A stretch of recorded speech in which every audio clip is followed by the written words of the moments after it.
Bienvenidos a Frente al Tablero, un canal dedicado a la difusión del ajedrez. Hoy veremos el Tratado General de Ajedrez de Roberto Grau, tomo 3, Conformación de peones, capítulo 2. Los peones avanzados. Otro tema de gran importancia en la lucha práctica será el que iniciamos.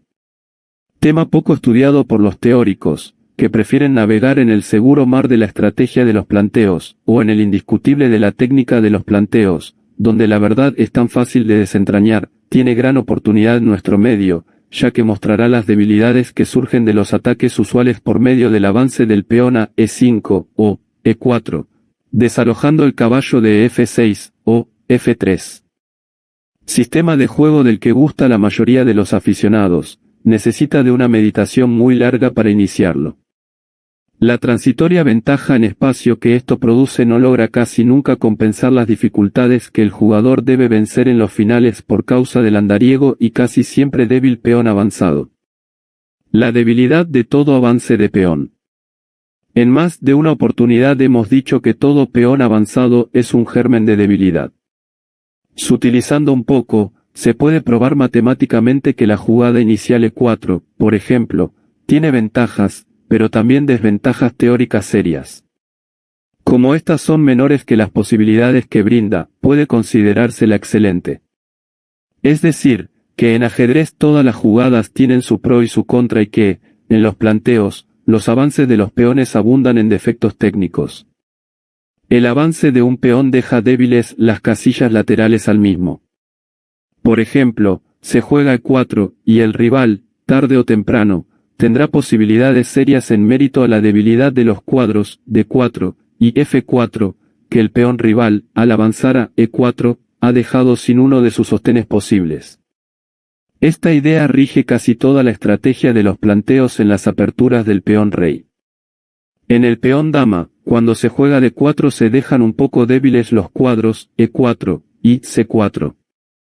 Claro que esto tiene poca importancia, ya que a su vez al jugar D4 se van vulnerando los mismos cuadros del rival, especialmente si éste responde de la misma manera, en la primera jugada con D5, para mantener el equilibrio central en espacio. Pero también es cierto, y el lector, meditando, lo recordará, que hay infinidad de partidas en las que esas debilidades, especialmente la de la casilla E5 o E4, se convierten en un bastión poderoso para el caballo de F3 o F6, y dan origen a temas de presión muy fuertes. Se acentúa la debilidad si el peón va a quinta fila. Pero en esos casos el mal no es grave, ya que hay diversas formas de fiscalizar esos puntos, por lo próximos que se encuentran a la zona donde actúan las piezas que deben sostener al peón avanzado a la cuarta línea. Además, hay otros planes por seguir y, en ajedrez, para ganar hay que arriesgar. Como en los negocios. Pero no hay que arriesgar demasiado, y cuando el peón de la cuarta línea avanza a la quinta línea, ya el defecto es mayor. Y este se acentúa gravemente si al avanzar a la quinta casilla lo hace sin contar con el sostén de los otros peones y avanza confiado en el apoyo de una pieza mayor. Por ejemplo, al jugar E5, sostenido por el caballo de F3, y al jugar D5, apoyado en el caballo de C3. Estas configuraciones son, sin embargo, muy usuales en la práctica y adquiere así interés el estudiarlas, pues muchos jugadores suelen asombrarse al perder partidas que erróneamente jugaron favorables. Un peón en quinta línea, sostenido por una pieza, aun cuando esté delante de un peón adversario en tercera, es un germen grave de debilidad que se acentúa a medida que la posición se va abriendo. Las casillas laterales al peón así colocado, por ejemplo.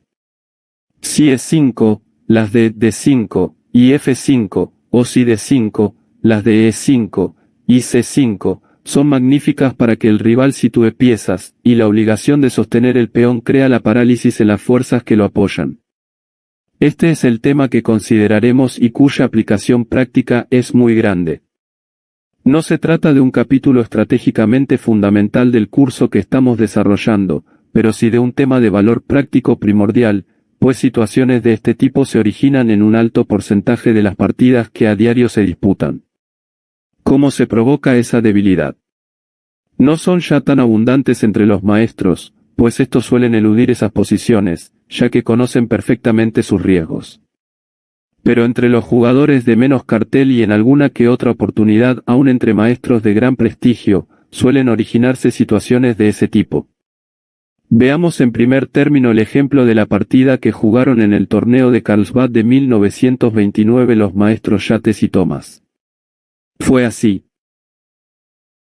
Con las piezas blancas, conducidas por Yates. Con las piezas negras, conducidas por Thomas. D4.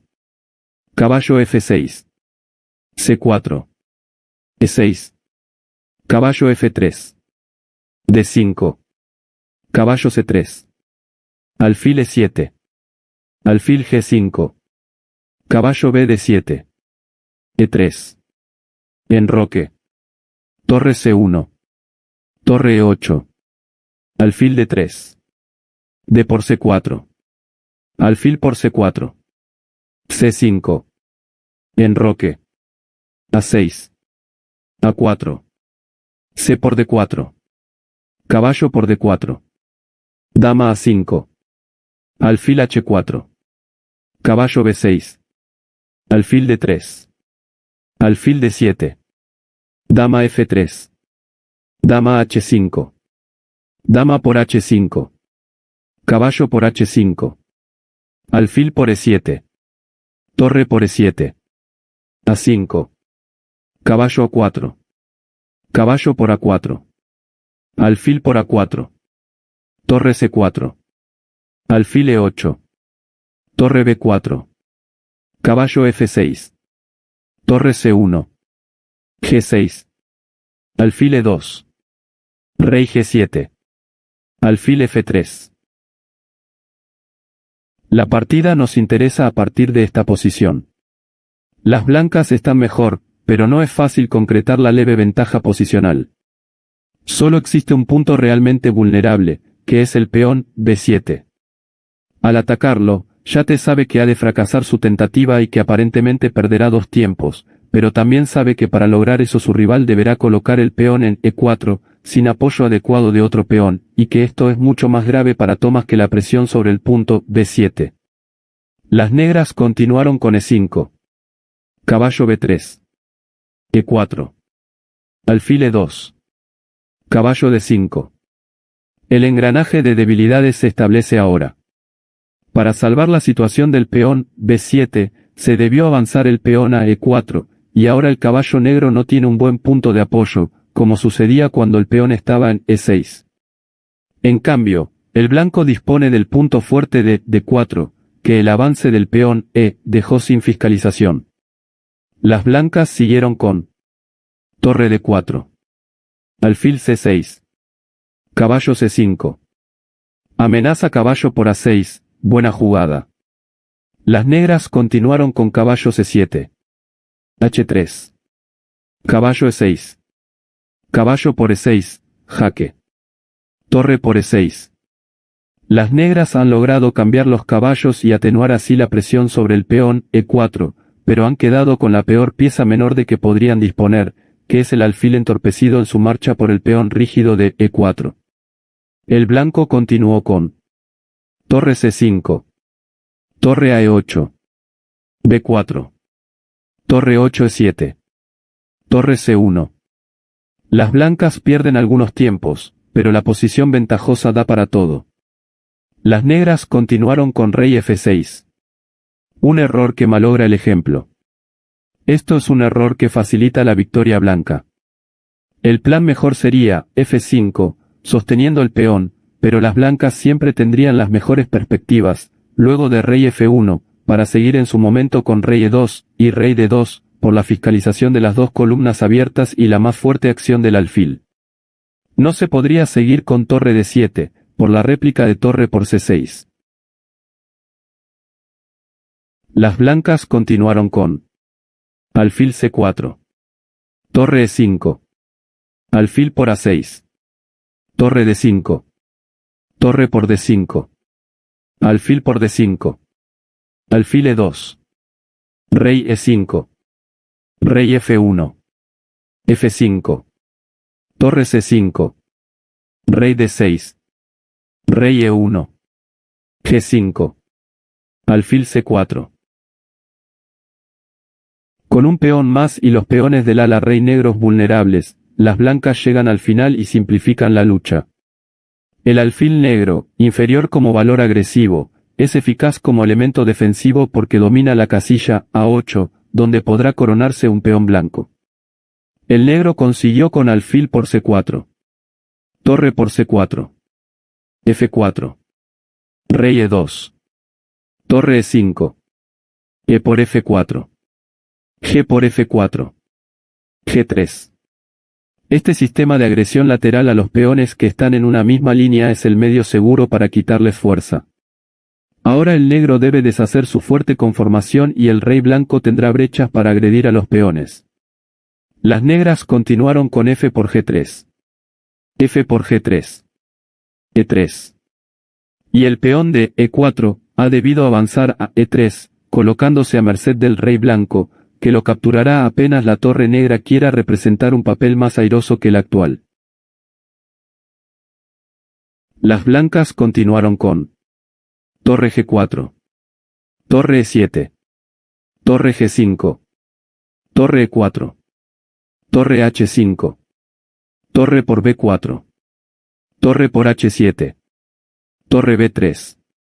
Torre H5, buena jugada. Evitando que el rey negro colabore con el peón E3. Las negras continuaron con rey E6. H4. Rey F6. Torre D5. Rey G6. Torre E5. Torre A3. Torre B5. Rey F6. H5. Rey E6. H6. Rey F6. Torre H5. Y las negras abandonaron. La partida que hemos visto muestra un aspecto de la lucha contra el peón en quinta avanzado. Más que por su valor en el final, la hemos mostrado como procedimiento para provocar ese avance, como lo muestra la maniobra de yates en la jugada 24. Hasta aquí hemos llegado por hoy. Si te gustó, déjanos un me gusta, y no olvides suscribirte. Hasta la próxima.